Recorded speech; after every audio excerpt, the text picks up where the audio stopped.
हो गया था कि अगर एक सिस्टम में दो मासेस हैं और हमने दोनों मासेस को क्या कर दिया, हमने छोड़ दिया, यही ना।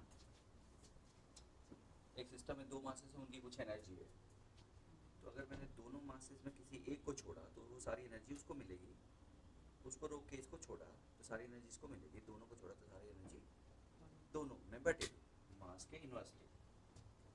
ये जो मैंने कल बताया था ये बताने के लिए था कि जो एनर्जी है वो एक मास का नहीं है, एनर्जी किसका है, सिस्टम का।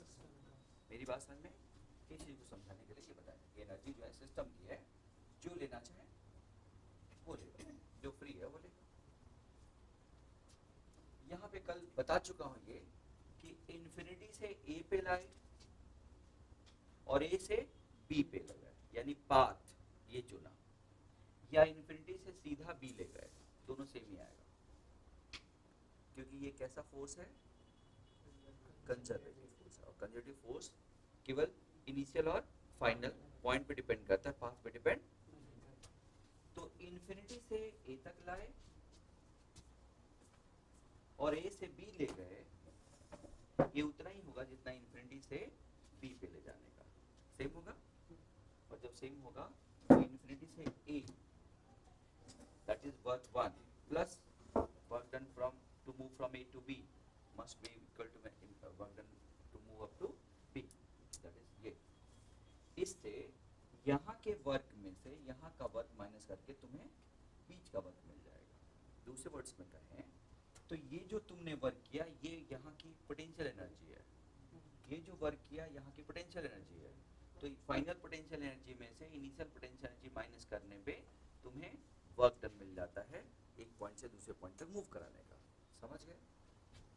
फाइनल में से इनिशियल माइनस करने पे इनिशियल से फाइनल मूव कराने में कितना वर्क होगा ये मिल जाता है। याद हुआ? क्योंकि ये कैसा है, कंजर्वेटिव। समझ गए बच्चों?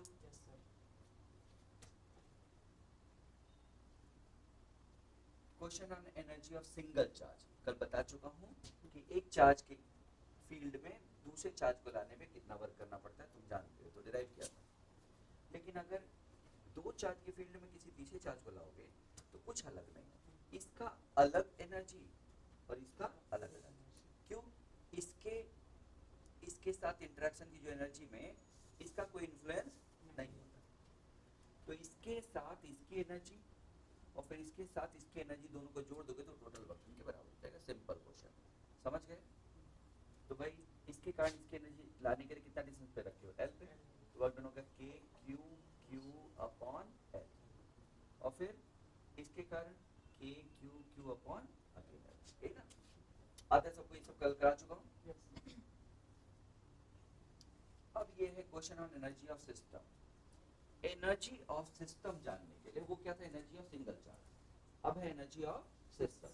एनर्जी ऑफ सिस्टम का मतलब सिस्टम को बनाने में कितना वर्क किया गया, to construct the system, work done to construct the system, ये है कंस्ट्रक्ट द सिस्टम। सिस्टम को बनाने में कितना वर्क किया गया, दैट इज, समझ गए? जैसे अगर मैं चार स्क्वायर के चारों कॉर्नर पे चार्ज रख के सिस्टम बनाना चाहता हूँ तो कैसे बना होगा? सबसे पहले Q1 को लाए होंगे, Q1 को लाए होंगे तो कोई वर्क क्यों नहीं किया गया होगा, क्योंकि पहले से कोई फील्ड नहीं थी। लेकिन जब दूसरे को लाए होंगे तो पहले से फील्ड थी Q1 की, तो वर्क Q1 के अगेंस्ट हुआ होगा। फिर तीसरे को लाए होंगे तो दो की फील्ड थी, Q1 के अगेंस्ट भी वर्क और Q2 के अगेंस्ट भी वर्क करना पड़ा, वर्क 3 को लाते समय, है ना? और जब 4 को लाए होंगे तो तीन लोग पहले से बैठे होंगे। तो ध्यान से, Q1 को लाने में नंबर ऑफ वर्क कितना था, 0। Q2 को लाने में नंबर ऑफ वर्क 1 था, है ना, क्योंकि पहले से एक चार्ज था। Q3 को लाने में नंबर ऑफ वर्क 2 था, क्योंकि पहले से 2 चार्ज था। और Q4 को लाने में नंबर ऑफ वर्क 3 रहा होगा, क्योंकि पहले से 3 चार्ज। कोई प्रॉब्लम? और ये सब मिलके टोटल कितने वर्क हुए, ध्यान से, टोटल नंबर ऑफ वर्क कितने हुए, तो पहले उसको देख लेते हैं। ये वर्क, हाँ ये तीनों हो गया ना।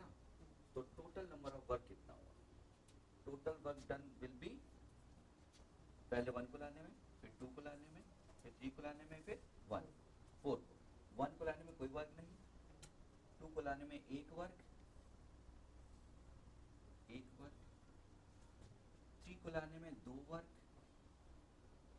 यानी यहाँ पे 2 वर्क, और 4 को लाने में 3 वर्क,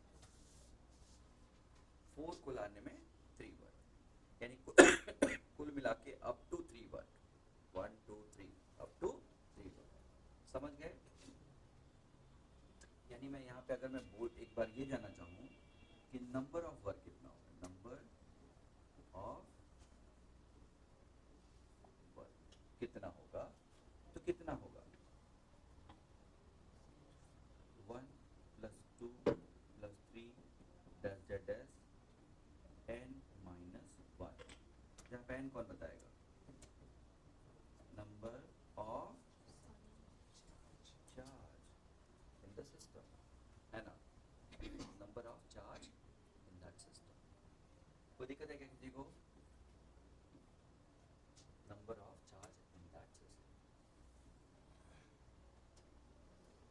तो इसी क्वेश्चन को थोड़ा दिमाग लगा के अगर हम ऐसा कर दे जैसा यहाँ पे बोला है, कैसा कि अगर हमें नंबर ऑफ वर्क पता हो, क्या पता हो? नंबर ऑफ वर्क इस कंडीशन वर्क, तो कितना होगा up to 4 4 - 1 that is 1 + 2 + 3 that is 6 work. 6 work हो गया। तो अगर 6 वर्क पता है, काम खत्म है, 6 वर्क तुम्हें पता है, ठीक? तो 6 वर्क कैसे काम करने वाला है? 6 वर्क में 1 2 3 4 आइडेंटिकल चार्ज है, तो चार्ज अलग अलग होगा तो दिक्कत होगी। तो 4 वर्क तो L लेंथ वाले होंगे, तो K Q² अपॉन L वाले कितने वर्क? 4। सही है? प्लस 2 वर्क कौन से होंगे? सुन लो, काम खत्म करो। इधर क्या हुआ? खत्म करो अभी। 2 वर्क कौन से होंगे बच्चों?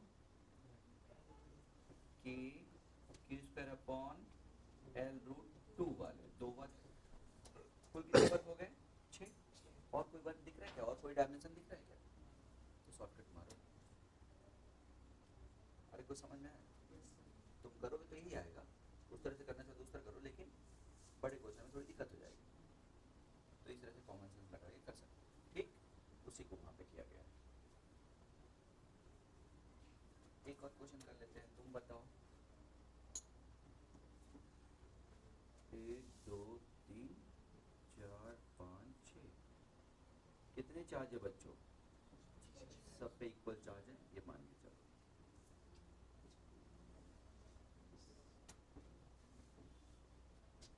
6 चार्ज है, तो नंबर ऑफ वर्क कौन बताएगा?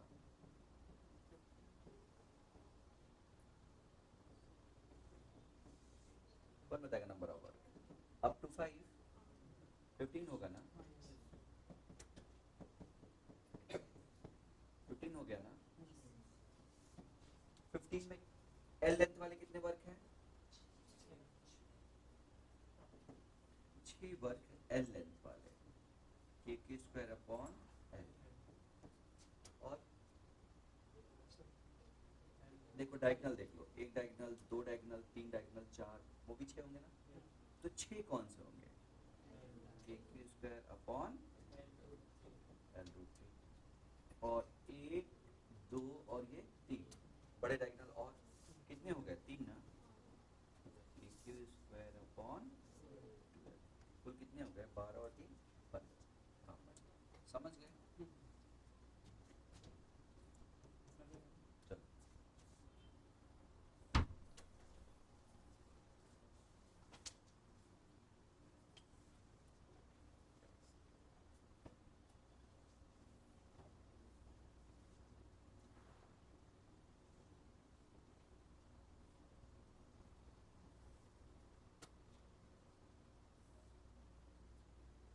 सभी कॉर्नर पे चार्ज है। कितने वर्क बच्चों? नंबर ऑफ वर्क बताओ। नंबर ऑफ वर्क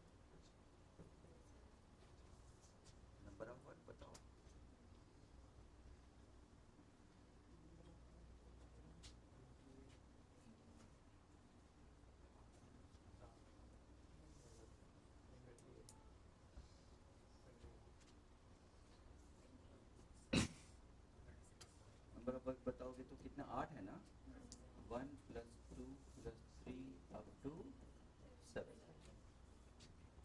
कितने हो गए nn + 1/2 ना, 7 × 8/2 कितना हो गया 28, 28 ना, nn + 1 28 वर्ग में 4 वर्ग 8 वर्ग कौन से हैं एल लेंथ वाले, अरे बोलो, तो KQ² / L कितने 8 नहीं 12, हाँ 8 ना, नहीं 12 है बच्चों, 12 साइड सॉरी 12 है, 12 है ना, और L√Q वाले भी 12 होंगे, हर फेज पे 2 डायगोनल, तो वो कितने हो जाएंगे KQ² / L √2, ये भी 12 हो जाएंगे, 24 हो गए, बचा कितना 4 क्या होते हैं ग्रेटेस्ट डायगोनल होते हैं ना, L√3 होता है ना, तो 4 ये हो गए, हो जाएगा क्वेश्चन आसानी से। बोलो, अगर ये सोचो कि ये कॉर्नर, ये सारे कॉर्नर वो कर दिए, क्या कहते हैं नेगेटिव कर दिए, मान लो, तो क्या करोगे, मान लो ऊपर के चारों कॉर्नर नेगेटिव कर दिए,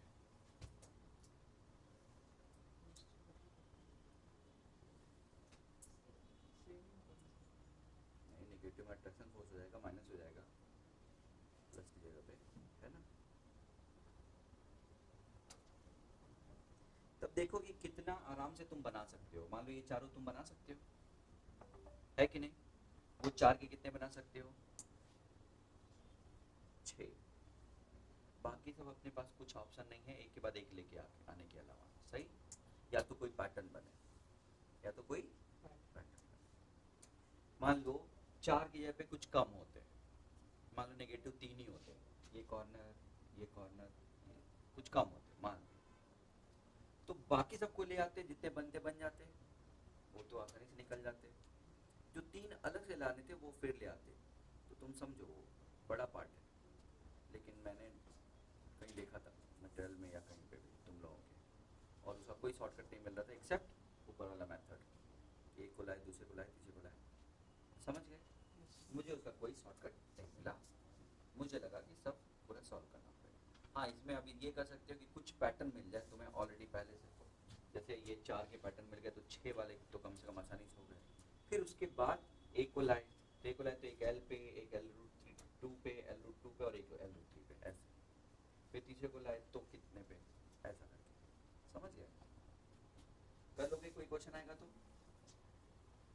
बोलो बच्चों, मैं यहाँ पे कुछ और ऐड कर दूँ, पता नहीं क्यों ऐड नहीं है यहाँ पे, समझ नहीं आ रहा है, होना चाहिए,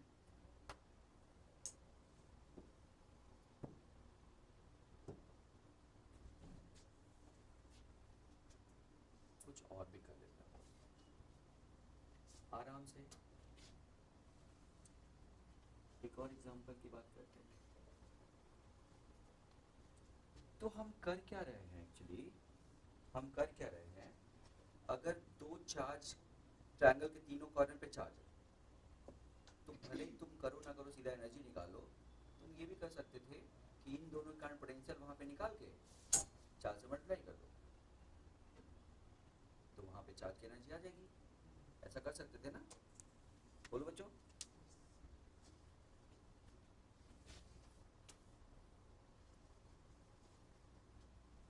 मैंने कहा हम एनर्जी की बात कर रहे थे, हम लोग एनर्जी निकाले, यही ना, लेकिन एनर्जी को पोटेंशियल से निकालने के लिए भी अच्छा आसान है तरीका, इसके कारण वहाँ पे पोटेंशियल, इसके कारण यहाँ पोटेंशियल निकाल के ऐड कर दो, और उसको उस चार्ज से क्या कर दो,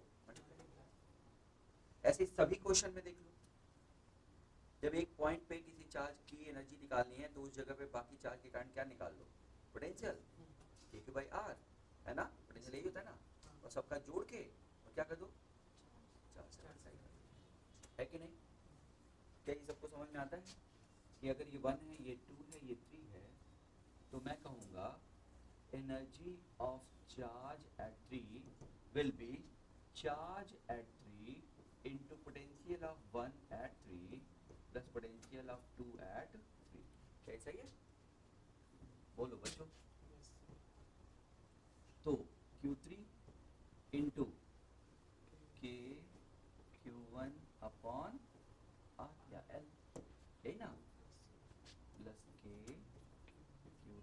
अपॉन, कोई दिक्कत?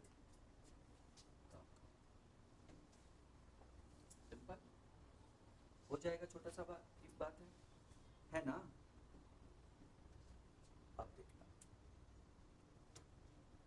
आराम से, अब देखना कुछ कॉन्सेप्ट बनाते हैं हम लोग। मैं पहले वर्क फॉर एनर्जी में तुम्हें बता चुका हूं कि अगर मैं इसको अचानक छोड़ दूं तो इक्विलिब्रियम पोजीशन से ऊपर kx will be less than mg और इक्विलिब्रियम पोजीशन से मैक्सिमम कंप्रेशन तक kx will be greater than mg, यही ना? तो यहाँ से यहाँ तक बॉडी एक्सेलरेट करेगी, रहेगी ना? जबकि यहाँ से यहाँ तक बॉडी क्या करेगी? रिटार्ड करेगी ना? यहाँ से यहाँ तक mg जाता, kx कंपोनेंट नीचे फोर्स लगेगा, यहाँ पे जाके बैलेंस हो जाएगा। ये कौन सा पॉइंट है? इक्विलिब्रियम है कि नहीं? इसका मतलब एक मास को यहाँ छोड़ोगे तो यहाँ पे नहीं रुकेगा, सीधा यहाँ रुकेगा, लेकिन अंत में कहाँ रुकेगा? छोड़ दो ऐसे ही। तो जब तुम फोर्स लगाते हो और इक्विलिब्रियम में नहीं लगाते हो तो एनर्जी का लॉस होता है, ऑसिलेशन होता है, याद रखना। जब भी फोर्स लगाते हो तो एनर्जी का क्या होता है, मतलब सिस्टम का क्या होता है? ऑसिलेशन, अनबैलेंस फोर्स के कारण, है ना? और ऑसिलेशन के बाद अंत में जहां रुकेगा एनर्जी आधी लॉस आधी बच जाए। समझ गए? ये लाइन समझ में आती है, फील आता है ये चीज? अच्छा, अगर यही काम तुम ये करो, एक बॉडी है, अगर इसको चार्ज करना है, क्या करना है? चार्ज। तो तुम बड़े बड़े चार्ज लाके रखोगे इस पे चार्ज करने के लिए बड़े अमाउंट में, तो एनर्जी का क्या होगा? और जब एनर्जी का लॉस होगा तो work done by external force against conservative potential energy, पूरा करो, work done by external force against conservative potential energy नहीं होगी, क्योंकि work done by external force ज्यादा हो जाएगी, उसमें से आधा लॉस हो जाएगा। सुनाई दिया? इसका मतलब work done by external force against conservative क्या होना चाहिए? कंजर्वेटिव के आगे बराबर लगाना पड़ेगा, है ना? उससे ज्यादा लगा दो तो अनबैलेंस होने के बाद लॉस हो जाएगा। तो इसका मतलब ये हुआ, आराम से, अगर हम सिस्टम को इक्विलिब्रियम में रख के धीरे धीरे चेंज करें तो एनर्जी का लॉस नहीं होगा, सही है? और अचानक चेंज कर दे, अनबैलेंस रहे, तो एनर्जी का लॉस होता है। मेरी बात समझ में आती है? तो इसका मतलब ये हुआ कि अगर मैं ये जानना चाहता हूँ कि इसकी पोटेंशियल एनर्जी कितनी है तो क्या करूं मैं? चार्ज को, अगर मैं जानना चाहता हूं कि इसकी पोटेंशियल एनर्जी कितनी है तो मैं क्या करूं? मास को धीरे धीरे छोड़ो, तो इधर जोर से छोड़ने से अरे कुछ समझ में आया? तो इसका मतलब कि मैं इसके चार्जिंग के प्रोसेस को डीक्यू डीक्यू करूं, डीक्यू डीक्यू डीक्यू, बस ऐसा करो। अरे कुछ समझ में आया? धीरे धीरे लेके, सही है? तो धीरे धीरे लाने के प्रोसेस में एट एनी टाइम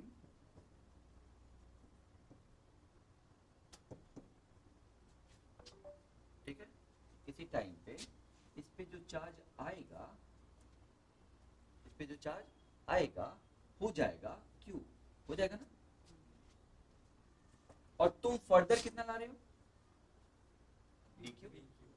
तो at any time if charge on sphere is q, then work done to further increase it by dq will be, कौन बताएगा? k q q अपॉन, कहाँ रख रहे हो? सरफेस पे ना, तो r डिस्टेंस पे रख रहे हो, ये हो जाएगा। कोई दिक्कत? k q जिसको लगा रहे हो, q जिसके फील्ड में रख रहे हो, कितनी दूर पे रख रहे हो? r डिस्टेंस पे, वो पॉइंट चार्ज की तरह काम करेगा सामान, सही? बोलो बच्चों, तो टोटल वर्क डन कितना हो जाएगा बच्चा? Total work done will be, बोलो, इंटीग्रेशन के Q D Q by, constant है ना ये?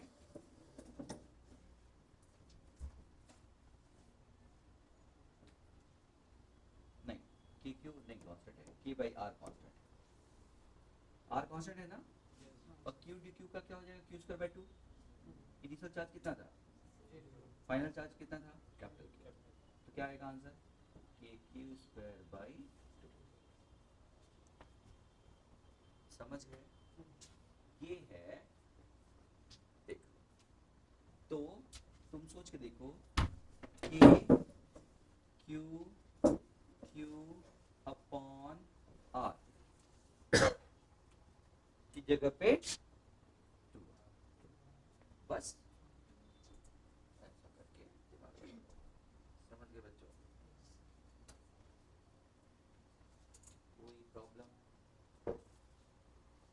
कोई दिक्कत?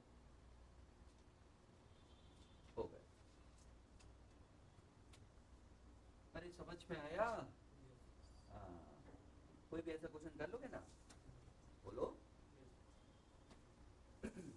बाकी भी क्वेश्चन और कर सकता हूँ वेरिएबल के, लेकिन इन सब में जरूरत पड़ेगी पोटेंशियल की। किसकी जरूरत पड़ेगी? और वो अभी तुम्हें पढ़ाया नहीं तो मैं यहीं पे सारा खत्म कर देता एनर्जी, मतलब अगले चैप्टर की भी एनर्जी कैपेसिटर की। सही है? बोलो बच्चों। लेकिन मैं तो ड्रॉपर में पढ़ा रहा हूँ ना। ठीक है, ड्रॉपर वाले देख लें इस चीज को, खत्म करें यहाँ पे, है ना? नहीं तो दिक्कत होगी। ठीक, ये कैपेसिटर प्लेट है। चार्ज कैसे करोगे? इसको चार्ज करना है तो क्या करोगे? यहाँ से डी क्यू चार्ज उठाओगे, यहाँ पे लेके जाओगे और रख दोगे, फिर डी क्यू करोगे, करते जाओगे ना। तो किसी टाइम पे इस पे कितना चार्ज इकट्ठा हो जाएगा? क्यू। और इस पे पक्का?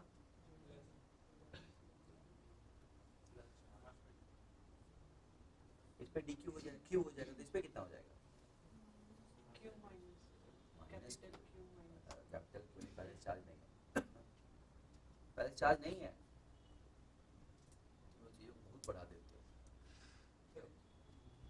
इधर से शुरू में दोनों क्या थे? न्यूट्रल थे ना, चार्ज थे, चार्ज आ गया तो यहाँ से रखते गए, यहाँ पे किसी टाइम पे कितना हो गया? क्यू। तो वहाँ पे कितना बच गया?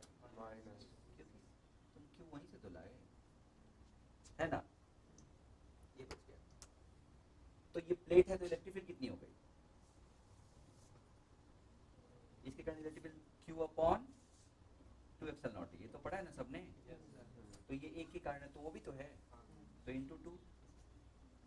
अरे बोलो, ये इलेक्ट्रिक फील्ड है और electric field into distance is potential, electric field into distance is force into distance is work. तो फोर्स जगह पे इलेक्ट्रिक फील्ड और वर्क की जगह पे पोटेंशियल, डॉट पड़ा। क्योंकि दोनों यूनिट है, यूनिट चार्ज के लिए है, सही ना? तो पढ़ेंगे, अभी पढ़ेंगे, बस थोड़ा याद कर लो। ड्रॉपर वाला बैच है तो मैं चाह रहा हूँ कि यहाँ पे कॉन्सेप्ट आ जाए दिमाग में, काम खत्म करें ना। तो यहाँ पे जो वर्क होगा फर्दर डी क्यू चार्ज को ले जाने में, वो कितना वर्क होगा? Work done to further move D Q from one plate to एक प्लेट से दूसरे प्लेट तक ले जाने में कितना वर्क किया गया? बोलो।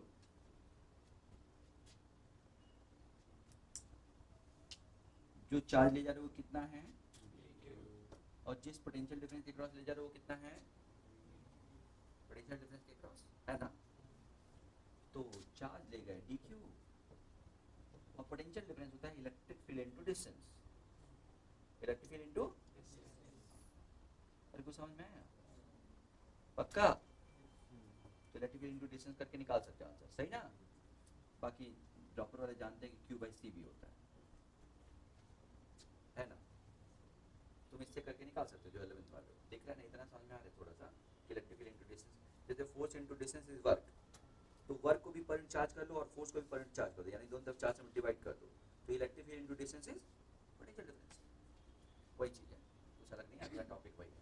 तो ठीक है, बाकी लोगों को समझ में आ रहा है? अरे यही तो छोटा सा वर्क होगा बच्चों, तो टोटल वर्क कौन बताएगा? टोटल वर्क जो मैं करूंगा वही तो स्टोर हो जाएगा। इंटीग्रेट कर दूं तो 1/c या q/c dq, q जीरो से लेके कैपिटल Q, तो क्या आंसर आएगा? q²/2c। क्या सबको समझ में आया? q²/2c। हम बात किसकी कर रहे हैं? एनर्जी। हम किसकी बात कर रहे हैं बच्चों? एनर्जी। यार ध्यान से सुनना, मैं इसको एक्सटेंड कर रहा हूँ इसलिए यहाँ पे थोड़ा ले आया, नहीं तो रह जाएगा फिर तो कैपेसिटर में बताने के बजाय मैं यहाँ पे बताना देना चाहता हूँ। ठीक, तो ये समझ में आया सबको? क्या कर रहे हैं हम लोग? वर्क जो कर रहे हैं उसके बारे में पूरी आइडिया पूरा दिख रहा है ना, कि वर्क करते समय किस बात का ध्यान रखना होगा? स्टेप्स बहुत छोटे छोटे स्टेप्स में करना पड़ेगा ना। बहुत छोटे छोटे स्टेप्स में करने के बाद आंसर कैसे निकाल रहे हैं? जो तुम्हें आता है वो लगा तो वर्क निकालने का। फोर्स इंटू डिस्टेंस आता है वही लगा दो। लेकिन 12th में तो हम Q इंटू V पढ़ते हैं ना, अरे बोलो, तो V इंटू DQ लगा दो, काम खत्म करो। जो तुम्हें आता है वो लगा दो। तुम्हें जो आता है बताओ, वर्क निकालने का और कोई तरीका आता है तो बताओ, मैं वो लगा दूँ, सब लग जाए। जैसे दो प्लेट है, दोनों प्लेट इन स्मॉल डिस्टेंस पर रखो, एक के कारण दूसरे पे फील्ड पता है, 4 से मल्टीप्लाई करके फोर्स आ जाएगा, फोर्स इंटू डिस्टेंस से क्या आ जाएगा? वर्क डन, वो भी वही आएगा। जो पता है वो लगा दो, बस बढ़िया से लगा देना। दोनों प्लेट इनफाइनली स्मॉल थे तो क्या था? न्यूट्रल था। न्यूट्रल था तो उनके अभी तक कोई एनर्जी नहीं हुई ना कहीं से भी खर्च करने। अब उसको खींच के मैंने डी डिस्टेंस तक कर दिया। कितने डिस्टेंस तक? डी डिस्टेंस तक। तो डी डिस्टेंस तक कर दिया तो क्या हुआ? वर्क हुआ, वही वर्क उसके अंदर स्टोर हो गया। अरे कुछ समझ में आया? तो इसके कारण इसके यहाँ पे फील्ड निकालो, sigma upon 2 epsilon not into charge, force आ गया, इनटू डिस्टेंस, उससे भी आ जाएगा। अब हम बातें हो रही हैं क्या? आ रहे समझ में? दोनों तरीके से कर सकते हो, और तरीके से जो भी तुम्हें लगता है उस तरीके से कर सकते हो, जो भी तुम्हें लगता है, मतलब तुम्हें जो भी मेथड मिलता है कर सकते हो। सुनाई दिया क्या बच्चों? अच्छा, ये बताओ, अगर मैं यहाँ से जानता हूँ तो इस वाले मेथड से कर लो, चलो उससे भी कर लेते हैं। देखो तो जरा उस मेथड से कि टोटल वर्क, चलो ये है इलेक्ट्रिक फील्ड, 2 से 2 कट जाएगा, Q upon epsilon not a into distance, दोनों बीच की डिस्टेंस कितनी है? D। ये क्या आ गया? फील्ड, अरे पोटेंशियल इनटू dq, है ना? पोटेंशियल इनटू dq का क्या? तो d upon epsilon not a अलग बाहर, और q dq का इंटीग्रेशन q²/2 होता है ना बच्चों, इसी को हम लोग 1/c कहते हैं। सबको पता ही है ना? सिंपल क्वेश्चन, कुछ भी मैंने कहा सब बहुत आसान है अगर हमें कॉन्सेप्ट क्लियर है तो। बाकी मैथ्स थोड़ी बच्चों ना मैथ्स है, क्या समझे? सुना क्या? तो ये कौन बताएगा?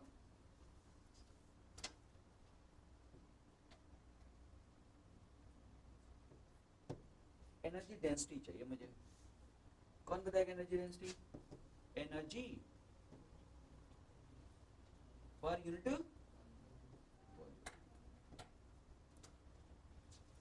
एनर्जी पर यूनिट, सुनाई दिया? तो एनर्जी कितनी आ गई? यही आई ना? बोलो बच्चों, Q²/2 एप्सिलॉन नॉट A/d, यही ना? डिवाइडेड बाय वॉल्यूम, वॉल्यूम क्या होता है? Area of plate, area of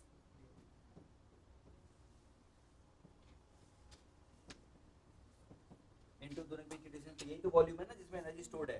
energy stored कहाँ होती है? इलेक्ट्रिक फील्ड में। और प्लेट के अंदर इलेक्ट्रिक फील्ड केवल कहाँ होती है? अंदर, बाहर नहीं होती। क्यों? क्योंकि प्लेट यहाँ पॉजिटिव होता है तो यहाँ पे क्या होता है? इलेक्ट्रिक फील्ड यहीं अंदर होती है, बाहर नहीं होती। बाहर नेट इलेक्ट्रिक फील्ड जीरो हो जाएगी। सही है? कल जो गॉस थ्योरम लगाया था उसमें भी देखो, बाहर का Q1 + Q2/2 था, यहाँ पे भी Q1 + Q2/2 था। सही है?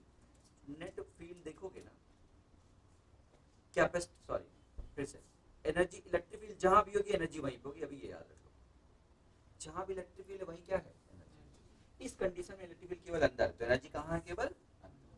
अगर बाहर फील्ड होगी तो बाहर भी एनर्जी होगी, ये पक्का याद रहेगा। इलेक्ट्रिक फील्ड में ही एनर्जी होती है।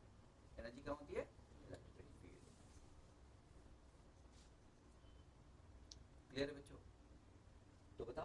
डेंसिटी आ गई। सोचो तो क्या निकल के आया, जरा देखो तो।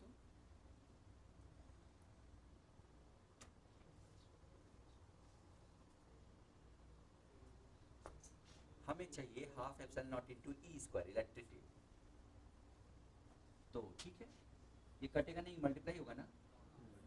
तो Q upon epsilon not a square है ना। अरे बोलो, यहाँ तक तो है ही ना। और डी से डी कट जाए, क्या ऐसा ही है?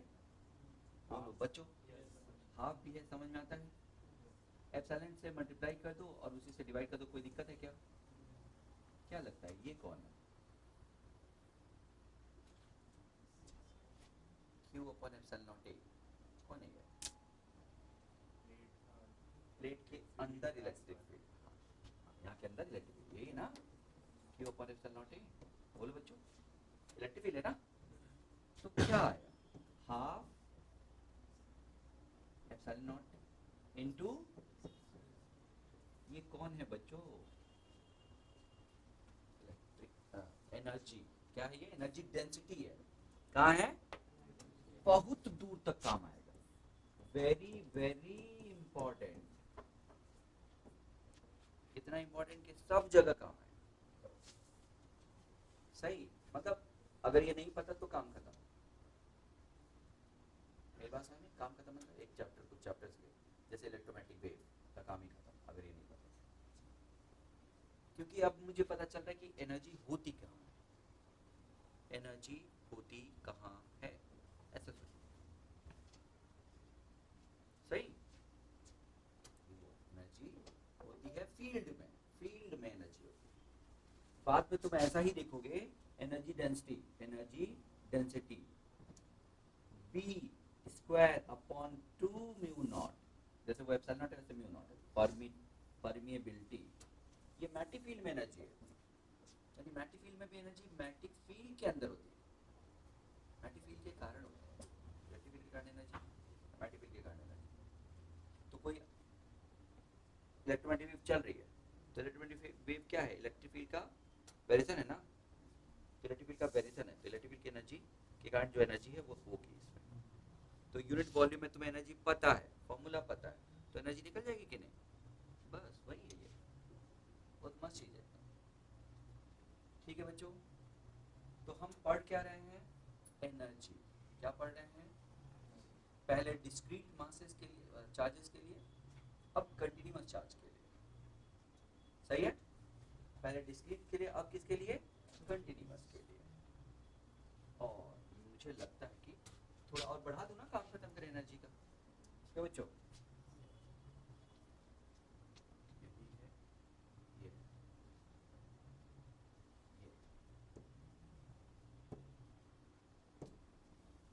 चलो देखिए तो। अगर तुम्हें क्या पता है, एनर्जी इन यूनिट वॉल्यूम पता है, किसमें पता है एनर्जी इन यूनिट वॉल्यूम, तो कौन बताएगा?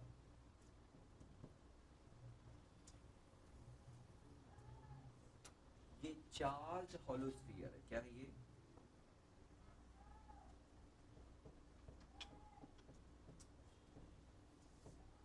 चार्ज हॉलो स्फीयर, चाहे कंडक्टर चाहे इंसुलेटर जो भी मान लो, ठीक है ना, uniformly charge.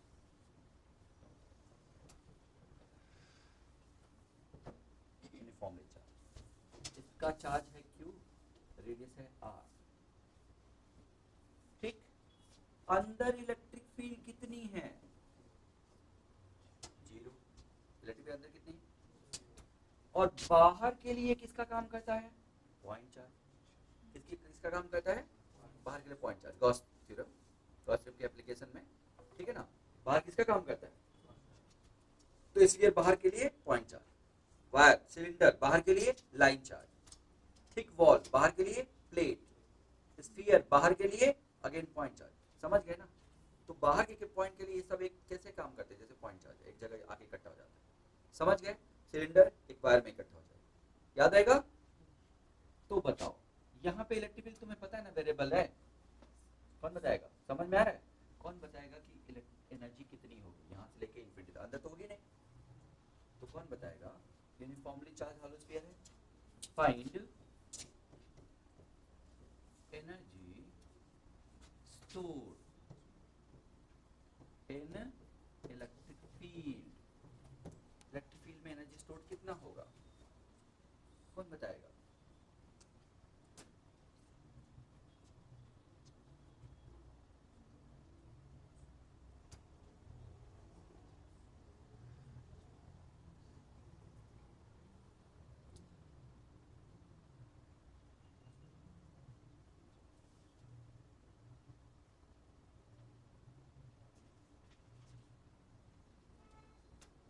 Q square by 2 epsilon not, ऊपर निकाले तो सही, अरे मतलब क्यू स्क्वायर बाय 2c नहीं निकाले थे क्या? ये है तो वही तो है, ये देखो ये कुछ अलग है क्या? अच्छा मतलब चलो ठीक है, तुम्हारे हिसाब से k Q square upon 2r सही, अरे यही है ना, ये वही है ना भाई। लेकिन अब हम क्या कहाँ से चाह रहे हैं प्रूव करना? एनर्जी डेंसिटी से, पक्का? सोचने का तरीका बताओ, चलो चलो चलो देखे तो सोच पाते हो तुम लोग? भाई इलेक्ट्रिक फील्ड हर जगह अलग अलग है ना, तो हर जगह अलग अलग है तो एनर्जी डेंसिटी हर जगह अलग अलग होगी ना, और एनर्जी डेंसिटी हर जगह अलग होगी तो छोटे से रीजन में अगर एनर्जी निकालना चाहो तो क्या करना पड़ेगा? छोटा सा टुकड़ा लेना पड़ेगा, क्योंकि हर जगह बदल रहा है। तो मैं क्या करूंगा, यहाँ से कितनी दूर, कुछ एक्स डिस्टेंस पे क्या ले लूंगा बच्चों? स्फीयर ले लूंगा, हॉलो स्फीयर। अरे कुछ समझ में आया क्या?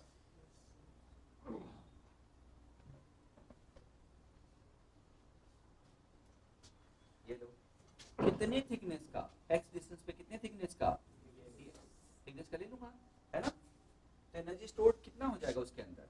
Energy stored in elemental hollow sphere, energy stored in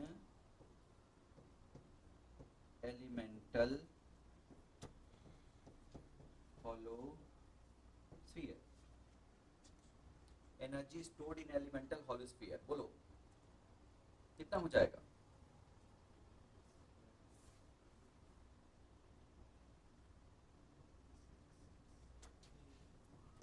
energy density कितनी है? Half epsilon not into E square, और ये ई कितना होगा, कितने डिस्टेंस की बात हो रही है, और बाहर किसकी तरह काम करता है वो, पॉइंट चार्ज, के क्यू बाई एक्स स्क्वायर का half epsilon not into E square into volume. कौन बताएगा वॉल्यूम, हॉलो स्फीयर का वॉल्यूम पहले बता चुका हूं। हाँ बोलो बोलो बोलो।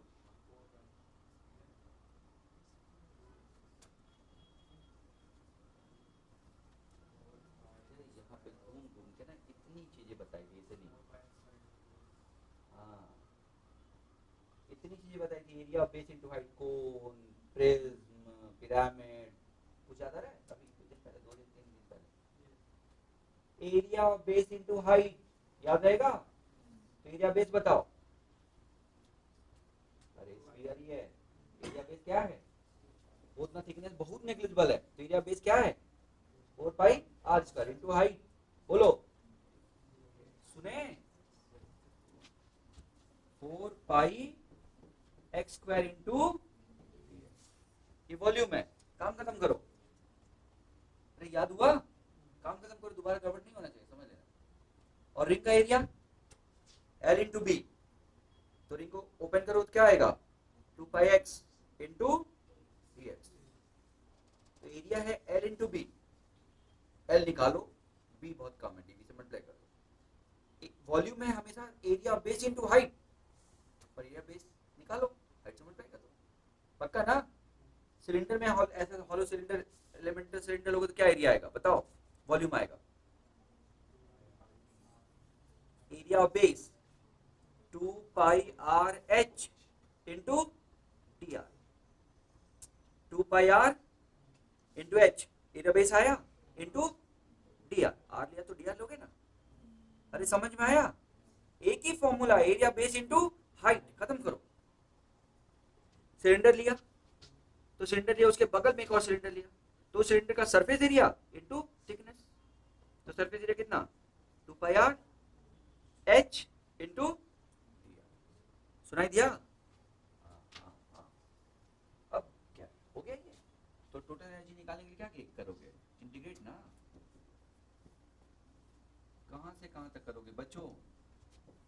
0 से नहीं, r से इंफिनिटी तक, क्योंकि अंदर तो 0 है ना। अरे ये कहां से कहां तक है? r से।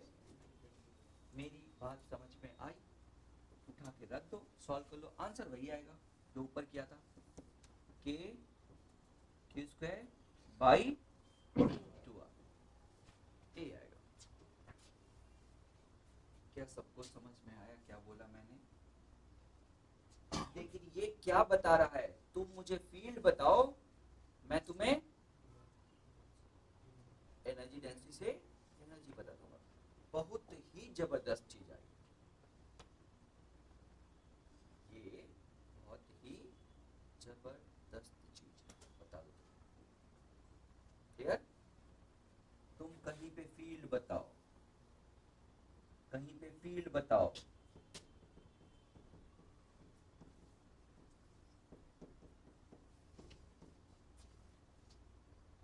तुम कहीं पे फील्ड बताओ, मैं उस जगह का एक छोटे से रीजन की एनर्जी डेंसिटी निकाल दूंगा। और ये वेरिएबल है इलेक्ट्रिक फील्ड, हमें कुछ नहीं करना, एनर्जी डेंसिटी वेरिएबल आ जाएगी, इनटू डीवी करके क्या कर दूंगा? एनर्जी निकाल दूंगा। क्या निकाल दूंगा? फील्ड बताओ, एनर्जी डेंसिटी निकाल दूंगा उस जगह का, वॉल्यूम से मल्टीप्लाई करके इंटीग्रेट कर दूंगा तो एनर्जी आ जाएगी। एक वेव में एनर्जी, वेव के अंदर कितनी एनर्जी है, सोचो क्या जबरदस्त चीज है, नहीं तो निकल नहीं आती, दिमाग में नहीं आती है चीज, समझो। सुनाई दिया?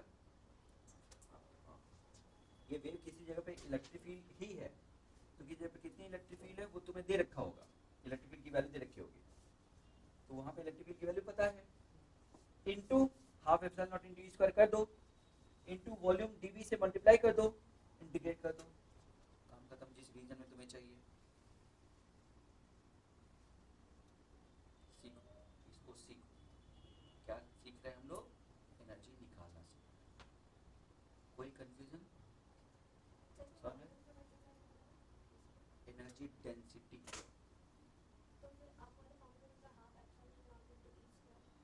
वो एनर्जी डेंसिटी है ना। एनर्जी डेंसिटी मतलब क्या? एनर्जी पर वॉल्यूम, और तुम्हें निकालना क्या है, तो क्या करोगे? एनर्जी डेंसिटी को वॉल्यूम से मल्टीप्लाई करोगे तो छोटा सा एनर्जी आ जाएगा, इंटीग्रेट कर दोगे तो टोटल एनर्जी आ जाएगी। सुनाई दिया? सुनाई दे रहा है?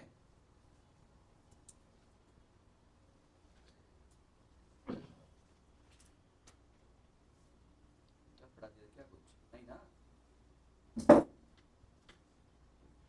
रो रहा है तू?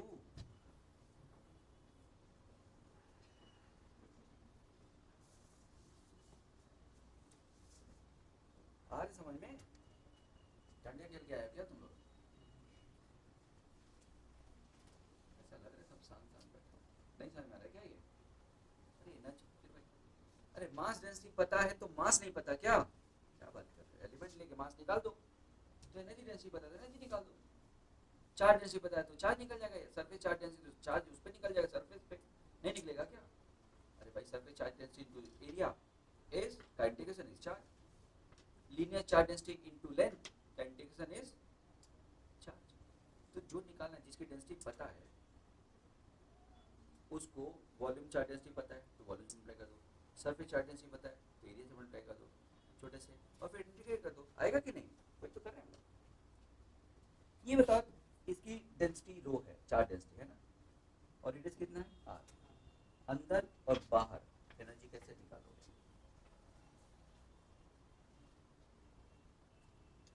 अंदर और बाहर एनर्जी निकालने के लिए मुझे क्या चाहिए? इलेक्ट्रिक फील्ड, और सबको इलेक्ट्रिक फील्ड पता है ना अंदर इतना, बोलो, अरे बोलो, भूल गए क्या? ऐसा ना करो तुम लोग। तो अंदर किसी डिस्टेंस पे इलेक्ट्रिक फील्ड पता है, और बाहर तो के क्यू बाई आर स्क्वायर होगा ना, तो इलेक्ट्रिक फील्ड दोनों जगह पता है, तो बाहर तो वही इलेक्ट्रिक फील्ड है, वो देखो अलग है क्या? बाहर सेम इलेक्ट्रिक फील्ड है ना, अरे के क्यू बाई एक्स स्क्वायर, तो इसका मतलब बाहर जीरो से इन्फिनिटी से, अरे आर से इन्फिनिटी तक वो तो सेम एनर्जी आएगी, आएगी कि नहीं? और लेकिन अंदर बदल जाएगी, इलेक्ट्रिक फील्ड कुछ अलग है। सुनाई दिया? बोलो बच्चों। तो याद कर low energy outside of sphere, रट डालो, वो कितना होगा? अभी हमने पढ़ा था क्यू स्क्वायर अपॉन 2r, ये पढ़ा था। r रेडियस है, सही। तुम डिराइव करोगे तो रट डालो एनर्जी इनसाइड ऑफ स्फीयर हो जाएगा, अंदर हो जाएगा के क्यू स्क्वायर अपॉन 2r का 1/5। डिराइव कर सकते हो तुम, कर ले 1/5 हो जाएगा। कैसे? यहाँ पे भी एक ले लेना वैसे स्फीयर, हॉल स्फीयर ले लोगे ना, लेके और एलिमेंट अपना लेके तुम समझो क्या करना है, बाकी तुम समझते हो क्या है। तो वैसे इलेक्ट्रिक फील्ड ले लेना है, वॉल्यूम से मल्टीप्लाई कर लेना है, एनर्जी डेंसिटी को इंटीग्रेट कर देना है 0 से r तक। समझ गए क्या बच्चों? हो गया? तो ये आ जाएगा। तुम जानते हो क्वेश्चन बहुत सारे बन सकते हैं, बहुत मतलब बहुत, समझ गए ना? समझ रहे हो ना? क्यों भाई ऐसा क्या कर दिया मैंने? सही। और फिर अब ये अंदर क्या हो जाएगा? अंदर रो आर अपॉन, और बाहर 2k लैम्डा बाई, सबको पता है ना? तो फिर अंदर और बाहर एनर्जी तुम्हें निकालनी है तो निकाल सकते हो, इलेक्ट्रिक फील्ड पता है। कोई दिक्कत है क्या बच्चों? इसकी एनर्जी मुझे नहीं पता, रटा हुआ नहीं, वो रटा हुआ है, वो रटा लो। बाहर जो होता है वो अंदर उसका 1/5, टोटल हो जाएगा 6/5। सही। ये एनर्जी इलेक्ट्रिक फील्ड के अंदर है, इलेक्ट्रिक फील्ड के अंदर इलेक्ट्रिक फील्ड ऑसिलेट हो रही है। सही हो गया। एनर्जी कुछ समझ में आया? एनर्जी समझ में आया? एनर्जी डेंसिटी होती क्या है, थोड़ा सा उसके बारे में और देख लो। ये समझ में आ गया सबको एनर्जी डेंसिटी क्या होती है ना? बोलो बच्चों। जब लिखना तो एक छोटा सा पॉइंट और, एनर्जी डेंसिटी होती क्या है, जरा डायमेंशन चेक करते हैं। एनर्जी पर यूनिट वॉल्यूम, यही होती है ना? और एनर्जी होती क्या है? फोर्स इनटू डिस्प्लेसमेंट, है ना? और वॉल्यूम क्या होता है बच्चों? Area into dx। अगर मैं छोटी सी एनर्जी छोटा सा वॉल्यूम की बात करूं, क्या ये सही है? बोलो बोलो। इससे ये क्या हो जाएगा? फोर्स अपॉन एरिया है। इसको कहते हैं इलेक्ट्रोस्टैटिक प्रेशर। क्या कहते हैं इसको? इलेक्ट्रोस्टैटिक प्रेशर भी कहते हैं। एनर्जी डेंसिटी ही इलेक्ट्रोस्टैटिक प्रेशर। कुछ समझ में आया? एनर्जी डेंसिटी ही क्या है? Electrostatic pressure. क्या मतलब है बच्चों? एनर्जी डेंसिटी ही इलेक्ट्रोस्टैटिक प्रेशर, इसका क्या मतलब है? इसका ये मतलब है कि देखो ये एक स्फीयर है, इन सब के कारण यहाँ पे छोटे से टुकड़े पे इलेक्ट्रिक फील्ड कितनी होती थी? कल हमने परसों पढ़ा था सुपरपोजिशन में। इसके कारण इस जगह पे इलेक्ट्रिक फील्ड कितनी होती थी?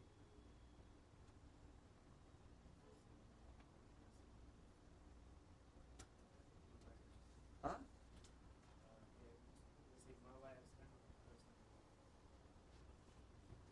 दोनों के कारण यहाँ पे 0 होती थी ना? बोलो बोलो। और बाहर दोनों का जुड़ता था। तो मैंने कहा इसके कारण यहाँ पे कितना होगा? इस टुकड़े पे बाकी रेस्ट के कारण, रेस्ट के कारण उसके उस जगह पे उतना ही होगा जितना कि एक इसके कारण, तभी तो जीरो होगा ना। और ये कितना है बताया था मैंने, तुम लोग फिजिक्स नहीं पढ़ रहे हो? फिजिक्स आती है क्या तुमको? जल्दी से पढ़ना शुरू कर दो, नहीं तो काम खत्म। समझ गए? क्योंकि फिजिक्स थोड़ा सा बचा ले जाती है ना, यही बचाती है, मैं बता दूं। सही है, फिजिक्स बचाती है। मेरी बात समझ में आती है क्या बोल रहा हूँ मैं फिजिक्स का टीचर नहीं हूँ, हाँ, अकेले, मैं कोचिंग का ओनर। सही है, मैंने कभी बोला है कि ये सब्जेक्ट ज़्यादा पढ़ो दूसरे टीचरों की तरह जैसे लोग बोलते हैं, नहीं ना। क्यों? क्योंकि मुझे रिजल्ट से मतलब, फिजिक्स से नहीं। समझ में आया? तो जल्दी से पढ़ना शुरू करो, नहीं तो कुछ हाथ नहीं लगेगा, सब जीरो हो जाएगा, सर धुआं। समझ गए? क्योंकि मैथ तो सब आएगा, मुझे, मैं ये नहीं कह रहा हूँ कि नहीं आएगा, लेकिन वहाँ पे बैठ के आएगा ये कंफर्म नहीं। लेकिन फिजिक्स वहाँ पे बैठ के भी आता है, पिछले साल का ही एक्सपीरियंस है मेरा। बच्चे डरे रहते, उसके बाद 20-22 क्वेश्चन सब करके आए थे, 18-20-22 सब करके आए थे मैक्सिमम बच्चे फिजिक्स में। समझ गए? तो करो, नहीं तो समझ गए। तो ये इतना लापरवाही फिजिक्स के साथ नहीं हो सकती है यार। मैं नहीं बोलता, मुझे पता है कि तुम लोग, ठीक है, मैंने कहा कि शायद धीरे धीरे एक बार मैथ्स में कॉन्फिडेंस आ जाए उसके बाद सही हो जाएगा, लेकिन इसका मतलब ये थोड़ी कि फिजिक्स छोड़ के बैठो, इतना आसान सब्जेक्ट है और तुम उसको छोड़ के बैठे हो, ऐसे नहीं, गलत है। लास्ट में सब कचरा हो जाएगा, बता दो, कुछ नहीं मिलेगा। केमिस्ट्री तो धोखेबाज है, थोड़ा सा टफ करेगा काम खत्म हो जाएगा तुम लोगों। मैथ्स तो वैसे ही परेशान करती है, और केमिस्ट्री थोड़ी सी गड़बड़ हो गई ना, थोड़ी सी, एक लेवल ऊपर किया तो काम खत्म, धुआं, पूरा एक साल और पूरी जिंदगी। समझ गए? एक फिजिक्स कितना भी टफ कर दे, कितना भी, अटेम्प्ट करने वाले अटेम्प्ट कर ही लेते हैं और बचा लेती है जान। समझ गए? मेरा एक्सपीरियंस तो यही कहता है, बाकी तुम अगर मुझसे ज़्यादा समझदार हो तुम्हारी मर्जी। कई छोटी छोटी बातें याद नहीं रहेगी, अभी चैप्टर पढ़ रहे हैं तो, अभी तो पढ़ाया था परसों नरसों। एक छोटा सा प्लेट बहुत पास रखने से एक लार्ज प्लेट की तरह काम करता है, और लार्ज प्लेट का तुम्हें नहीं पता।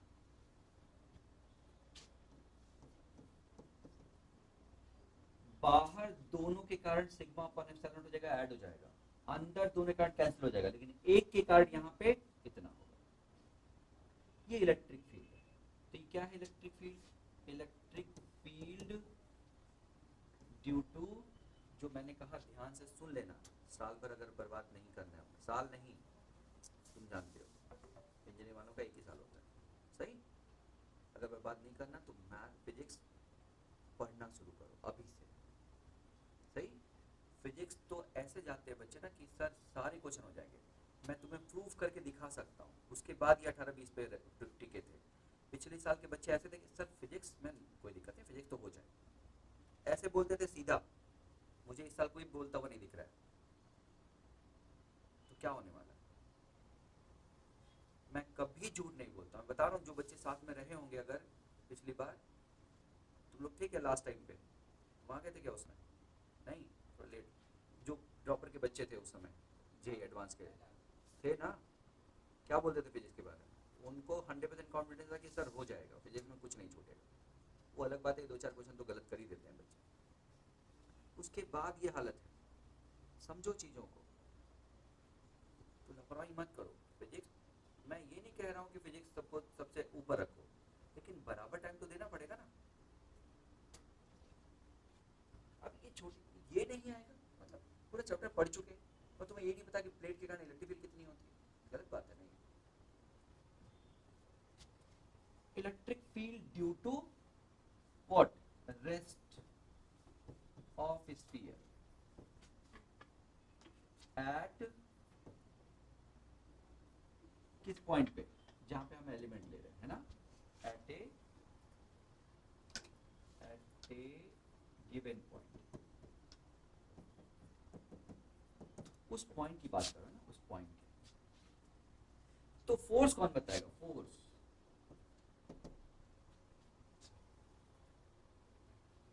उस एलिमेंट फोर्स कौन बताएगा, force on element, charge density sigma है। तो फोर्स कौन बताएगा बच्चों, फोर्स होता है चार्ज डेंसिटी इनटू छोटा सा area charge into electric field sigma upon 2 epsilon. ये होगा ना, charge density into area charge उस एलिमेंट का इनटू बाहरी इलेक्ट्रिक फील्ड, इलेक्ट्रिक फील्ड उसका लोगे ना। ये क्या हो गया, फोर्स। और फोर्स अपॉन एरिया क्या होता है बच्चों, इलेक्ट्रोस्टैटिक प्रेशर। तो एरिया से डिवाइड कर दो, डी एरिया कट जाएगा, सिग्मा अपॉन एप्सिलॉन नॉट का होल स्क्वायर, सिग्मा से मल्टीप्लाई कर दो मतलब एप्सिलॉन नॉट से, क्या बचेगा, बचेगा कौन है ये,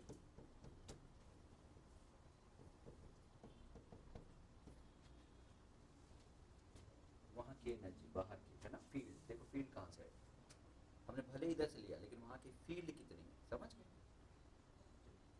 तो अगर मैं यहाँ का फील्ड जानता हूँ तो वहां पे इलेक्ट्रोस्टैटिक प्रेशर जानता हूँ, कुछ समझ में आया, रट काम की चीज है, ठीक। इलेक्ट्रोस्टैटिक प्रेशर, अगर मैं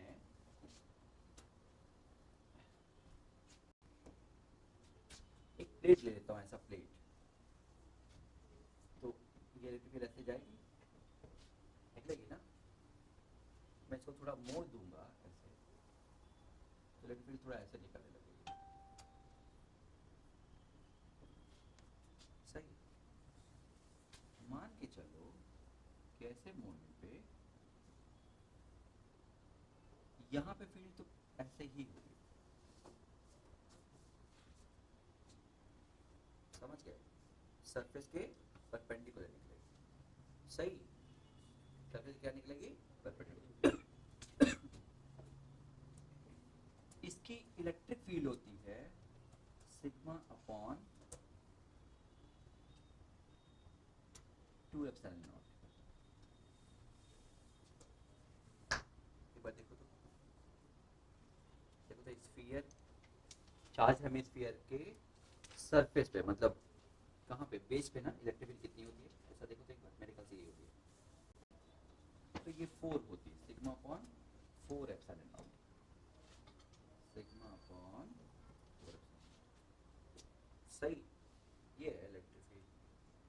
अब ये जो हेमिस्फीयर है इसकी इलेक्ट्रिक फील्ड इतनी है, ऐसे एक और हेमिस्फीयर रखोगे तो इलेक्ट्रिक फील्ड मिल जाएगी, मिलेगी ना। अगर कोई कहे कि कितने फोर्स से दबाएं कि ये दोनों चिपक जाए,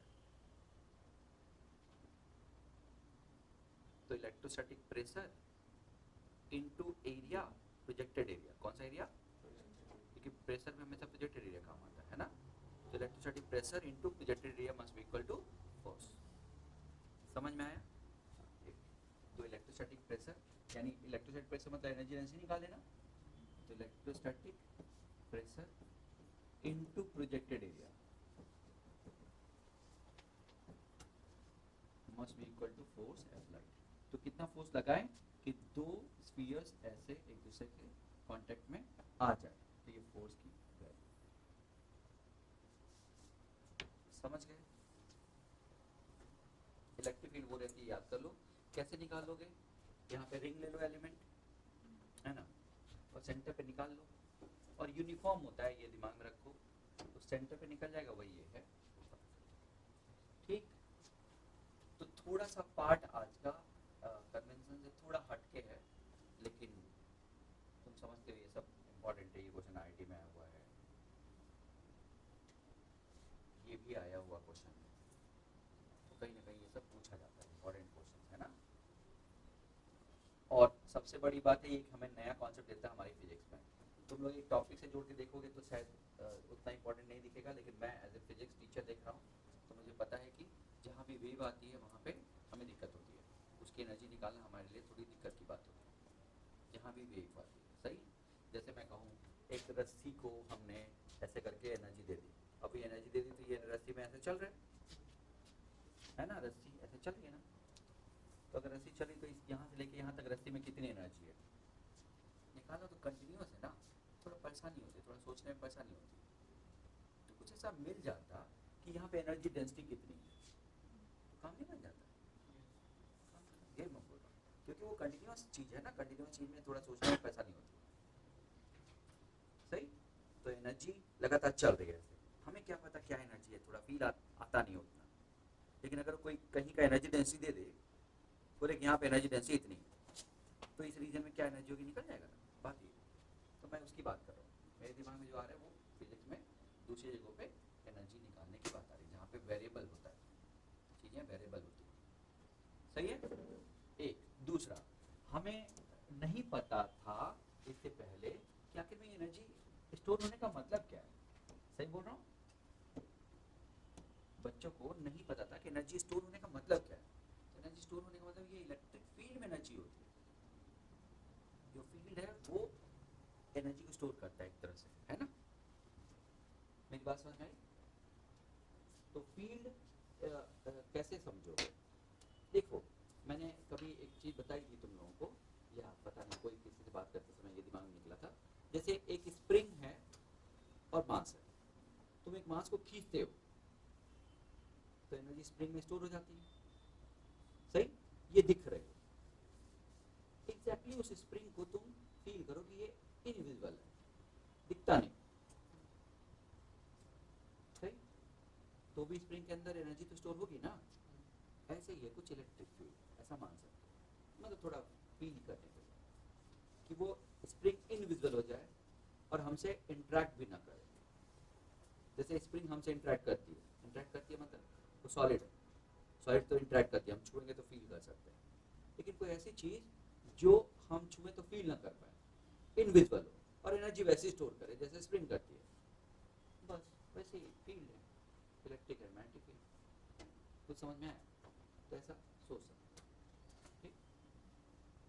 बोलो बच्चों, और एकदम वैसे ही सब कुछ सोच सकते हैं जैसे अर्थ है, उस मास को अपने एक स्प्रिंग से क्या करके रखा है, पकड़ के रखा है, बहुत लाइटली स्प्रिंग से पकड़ के रखा है, इतना कम कि इंटरेक्शन लगभग क्या है, जीरो, और अचानक उस मास को तुमने छोड़ दिया, तो वो स्प्रिंग जो स्ट्रेच्ड है वो धीरे धीरे पास आएगी तो क्या होगी, उसकी एनर्जी घटेगी कि नहीं, एनर्जी घटेगी। तो एनर्जी घटेगी किसकी, सिस्टम की ना, जिसको हम कह रहे हैं कि उसकी एनर्जी बढ़ रही है या उसकी एनर्जी पोटेंशियल एनर्जी बात कर रहे हैं, लेकिन एक्चुअल में ये सिस्टम की एनर्जी को क्या कर रहा है, घटा रहा है, इसीलिए नेगेटिव एनर्जी।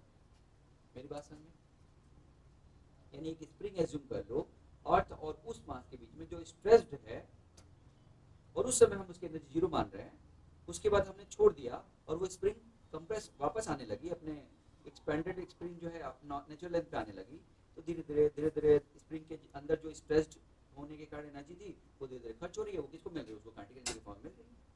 तो हम कहेंगे कि स्प्रिंग की पोटेंशियल एनर्जी घटेगी, वही है इलेक्ट्रिसिटी पोटेंशियल एनर्जी घट रही है। तो समझ में आया। या कोई ऐसा स्प्रिंग जिसकी लेंथ कितनी है, जैसे एक चार्ज पॉजिटिव है और एक चार्ज नेगेटिव है, एक बड़ी सी स्प्रिंग मान लो जो कहाँ पे है, जिसके एंड एक इन्फिनिटी पे और दूसरा एंड कहाँ पे, इस चार्ज पे, और दूसरे चार्ज को तुम ला रहे हो, ये क्या कह रहा है, मत लाओ, क्योंकि इसका स्प्रिंग कह रहा है मत लाओ, ये नेचुरल लेंथ है स्प्रिंग की, है ना, और वो कह रहा है कि मत लाओ, और तुम ले आ रहे हो, तो स्प्रिंग क्या होगी, दबेगी, और स्प्रिंग दबेगी तो एनर्जी बढ़ेगी, तो हम वो पॉजिटिव पोटेंशियल एनर्जी कह रहे हैं। यानी एक तरह से तुम्हें इलेक्ट्रिक फील्ड को अगर विजुलाइज नहीं कर पा रहे हो, ग्रेविटेशनल फील्ड को विजुलाइज नहीं कर पा रहे हो, तो स्प्रिंग की तरह से ट्रीट करो, ग्रेविटेशनल फील्ड एक्सपेंडेड स्प्रिंग और इलेक्ट्रिक फील्ड नेचुरल लेंथ पे वहां पे है, तुम लाओगे तो कंप्रेस हो जाएगा। ऐसा फील करोगे तो तुम्हें समझ में आएगा कि एनर्जी स्टोर होती है, सही, एनर्जी स्टोर कहाँ हो रही है, ऐसा एक फीलिंग आ सकती है कि एनर्जी क्यों स्टोर होती है, समझ फिलहाल। तो क्या मैं आज एनर्जी के बारे में बात हो गई, तो क्या लगता है अगर छोटा सा बस बात कि अगर मैं एक कैपेसिटर ले लूँ या कोई भी चार्ज बॉडी ले लूँ, उसको बैटरी से जोड़ूँ, फट से की ऑन कर दूँ तो फट से चार्ज चलेगा, इक्विलिब्रियम पोजीशन है क्या ये सब, इक्विलिब्रियम नहीं है, क्योंकि इसका पोटेंशियल कितना है, उसमें कोई चार्ज नहीं तो क्या है, जीरो। चार्ज फट से भागेगा, और फट से भागे तो बैलेंस कंडीशन नहीं है। तो ये जो वर्क करेगा उतना उसके अंदर स्टोर नहीं, कुछ लॉस हो जाएगा। तो हम देखते क्या है, ये जो वर्क करता है Q into V, Q charge को ले गया तो Q इंटू वी, इसका पोटेंशियल डिफरेंस V है तो Q इंटू वी वर्क करता है, जबकि इसके अंदर स्टोर हाफ QV होता है। स्टोर कितना होता है, आधा, लॉस हो जाता है। क्या करने में, ऑसिलेट कराने में। क्यों ऑसिलेट कराने में, याद आया, अगर छोड़ देंगे तो अचानक मीन पोजीशन से नीचे चला आएगा, तो फट से भागेगा, चार्ज जाके वहां पे एक्स्ट्रा हो जाएगा, फिर वापस आएगा, फिर जाएगा, फिर वापस आएगा, फिर धीरे धीरे धीरे धीरे एनर्जी का क्या हो जाएगा, लॉस। ऐसा जैसे स्प्रिंग में। कोई कंफ्यूजन, सुनाई दे रहा है मैं क्या बोल रहा हूँ? ये है एनर्जी का लॉस। अगर इसी को मैं 3 स्टेप में करूँ तो, यानी 0 से v तक करने के लिए 0 से v/3, v/3 से 2v/3 और 2v/3 से v तक अगर क्या करूँ, चार्ज करूँ, तो एनर्जी का लॉस कम। मेरे को समझ में? तो कितना लॉस हुआ, अगर ये निकालने की बात है, हम कैपेसिटर में पढ़ेंगे, लेकिन एनर्जी का लॉस कम हो गया, पक्का है ना? बोलो बच्चों, क्योंकि स्टेप क्या हो गया, थोड़े छोटे हो गए। ये आईडी में हुआ क्वेश्चन, लेकिन बात आईडी की नहीं, बात इसकी है कि क्या मुझे कॉन्सेप्ट पता है कि इसमें क्या मतलब है, ये चाहता क्या है निकालना। मुझे अगर पता है कि हाँ भाई स्टेप करने पे एनर्जी कम लॉस होती है, वही चाहता है। तो ये आईआईटी का क्वेश्चन इंपॉर्टेंट नहीं है, इंपॉर्टेंट ये है कि ये क्वेश्चन चाहता क्या है हमसे, हमारे किस कॉन्सेप्ट को चेक करना चाहता है। हमारे इस कॉन्सेप्ट को चेक करना चाहता है कि जो भी प्रोसेस है वो स्टेप बाय स्टेप अगर छोटे छोटे टुकड़ों में करोगे तो क्या होगा, एनर्जी लॉस कम। स्टोरी क्लियर है? बोलो। तो आज के लिए इतना रहने देते हैं। और पढ़ना कितने बजे क्लास है, 10 तक? बहुत हो गया, ज़्यादा हो गया। नहीं, एनर्जी खत्म हो गई मेरी, पोटेंशियल पढ़ाना बाकी है। पोटेंशियल कितना होता है, सही हो गया ना? कितने बजे क्लास होती है, 10 तक? 10 तक